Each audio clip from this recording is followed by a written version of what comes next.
Hello అందరికీ ప్రాచా official channel తరపున అందరికీ ధన్యవాదాలు. నేను ఎంఎస్సి బీఈడి డిఈడి చేశానని చెప్పాను కదా.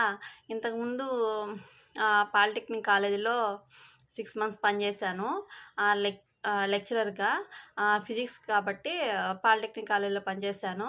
నెక్స్ట్ మా పాప కన్సీవ్ అయ్యాను కాబట్టి కొంచెం గ్యాప్ తీసుకున్నాను. నెక్స్ట్ తర్వాత డిఎడ్ చేశాను. వెంటనే డిఎస్సి 2018లో పడింది. 18లో రాశాను. నెక్స్ట్ అప్పుడు తక్కువ పోస్టులు కాబట్టి అప్పుడు రాలేదు. మళ్ళీ సచివాలయం పోస్టులు పడ్డాయి.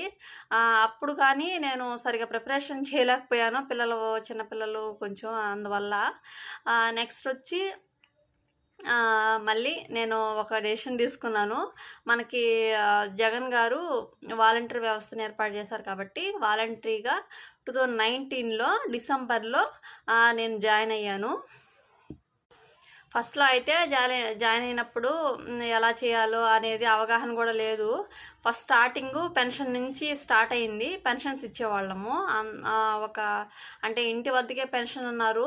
1 మంత్ 2 మంత్స్ మేము అక్కడ మనకి వాళ్ళ అడ్రస్ తెలియదు కాబట్టి సచివాలయం దగ్గరే ఇచ్చాము. తర్వాత నిదానంగా ఇంటింటికి వెళ్ళేవాళ్ళము. ఫస్ట్ చాలా టఫ్గా అనిపించింది, కానీ చాలా ఆనందంగా చేశాము. హ్యాపీగా ఉండింది ఆ జాబు. కరోనా వచ్చింది కదా 2020లో అనుకుంటా. కరోనా వచ్చింది. అప్పుడు కూడా మేము ఎటువంటి అంటే మన కరోనా వచ్చేస్తుందేమో అని భయపడే అంత కాకుండా ప్రతి ఒక్కరికి హ్యాపీగా చేయగలిగాము. వాలంటరీగా నేనైతే చాలా హ్యాపీ అండి. ఎందుకంటే ఎటువంటి అవినీతి లేకుండా నిజాయితీగా ప్రతి ఒక్క పనిని సంతృప్తిగా చేశాను. ప్రతి ఒక్క పథకాన్ని వాళ్ళ దగ్గరికి తీసుకువెళ్ళగలిగాను అనుకుంటున్నాను. తృప్తి పడుతున్నాను. ఎందుకంటే గర్వంగా ఉంది. నేను చాలా హ్యాపీగా ఎవరి దగ్గర ఏది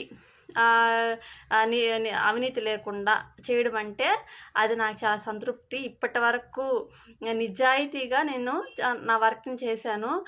నేను ఫస్ట్ ఉండాలి, నేనే ఫస్ట్ చేయాలి అంటే కాంపిటేటివ్ స్పిరిట్ లాగా అనిపించేది ఆ జాబ్ చేసేటప్పుడు. ఏ సర్వే అయినా ఏదైనా నేను ఫస్ట్ చేయాలి అన్న ఆలోచనే ఉండేది.